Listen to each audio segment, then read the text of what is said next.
don't get affiliated, and you pussy rappers need stimulated, and you're not dope, you've been manipulated, and you're not sick, you're a healthy patient, got brass knuckles. All right, what's up, everyone? My name is K.Short. Welcome to Phoenix Rising. We're out here in Tempe, Arizona, and I'm with Sik World right now. Sik World, thank you so much for being on the show. Let me shake your hand real quick. Yeah, definitely. Maybe we just need to shake. Maybe that's Exactly, what it is. that's We just what it needed to is. shake. We needed to remember, like, yo, like, this is good people right here. This is what it is. All right, Sik World. So I think your fans want to get to know you just a little bit more. Yeah. So let's give them the background story. Where were you born and raised? How was your upbringing? All that good stuff.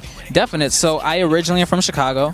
I came out to Arizona when I was 15, and you know, ever since then in Arizona, I've just been really pursuing music. Yeah, that's how I'm here. So when it comes to Chicago, what is it like growing up over there? So in Chicago, you know, my parents first off were like very protective. We lived in a real like ghetto area. You know, they didn't let me go outside often, so I was kind of like staying home, and it was just really dangerous. You know, like I just remember every time like when you look outside, there's always like a cop somewhere. Wow. It was just really dangerous, and I wasn't a part of it, but I got to witness it like through my family who was. You know, I had a few family members, admittedly, that were in gangs, and you know, they would tell us the stories of what goes down out there, and you know, it was just really dangerous. So my parents definitely wanted me to be in a better area as well. So how did you end up getting out to Arizona? Out of all of the places, out of all the 50 states, and out of all of the countries, why'd you come out to AZ? So my dad, he's actually he works for the post office, and he works the third shift, so he works at night. And in Chicago, it snows like really badly.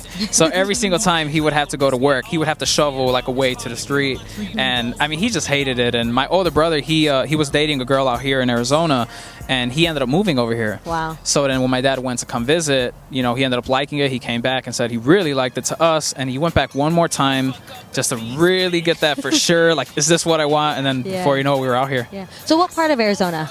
I'm in Tempe right now. Okay, but what part of Arizona when y'all moved out here? It was Gilbert. It was in Gilbert. So did you go to high school out there? I did. Okay, and what high school was it? It was Higley High School. And how was that experience? I did not like it at all. I mean, like, because, you know, being from Chicago, like, the people in Chicago and the people in Arizona, at least the suburbs in Arizona, it's completely different.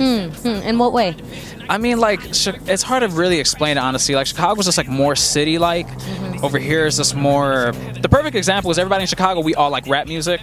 So we dress like rap music. Yeah. Over here, everybody listens to country and rock music. At least in Gilbert. At least in Gilbert. Yeah, so then when I came here, I was just like a complete outcast. Yeah. So I didn't get along with nobody. We gotta take him out to the west side. All right, so how did you get into this whole YouTube thing? You know, I started doing music with my brother. He was recording first.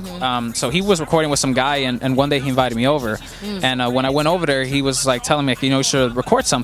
And I've never done it before in my life, so I just wrote something quick in an hour, and then I recorded it. And you know, to me, I thought I made like the biggest song ever. Like, I was like, I'm about to take over. Yeah. And you know, I just kept going with it. You know, I went home that night and, you know, found like more beats on YouTube and started writing.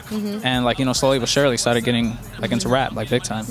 So when I hear your music now, it doesn't sound like the typical hip-hop rap artist, you know, talking about girls, talking about money, talking about cars. At one point, did you talk about those things, and why don't you talk about them anymore? And so I did used to rap about that before. Like, when I first started, like, I wanted the money, cars, hoes, chains. I wanted everything. You know what I mean? Yeah. So you know, I did rap about it, but eventually I like hit a point in my life where I was just really depressed. I went through like a really bad breakup. I had anxiety attacks. I was just going down. I was overweight as well. No girls would go out with me. I was just really like self-conscious and just like really downhill with my life. And you know, I came home that day and I wanted to talk about it. And like, I couldn't talk about it to my parents because when I told them how I felt, they would like kind of disregard it. Yeah. They're like, oh, it's in your head when you're depressed. And like, I would tell them, like, no, it's not in my head. I really feel depressed, and they didn't listen to me. So, you know, my only way was to record it, so I could do it. Do you remember what song was really transformational for you? Yeah, Mockingbird. I did an Eminem remix. And it was the first time I ever like put a song out that was personal. Everything I made was like always made up bullshit. You know what I mean? I was talking about some cars I didn't have, but you know, that one was just, it was so personal. I'm back with the accent, I'm trying to amp up a killer's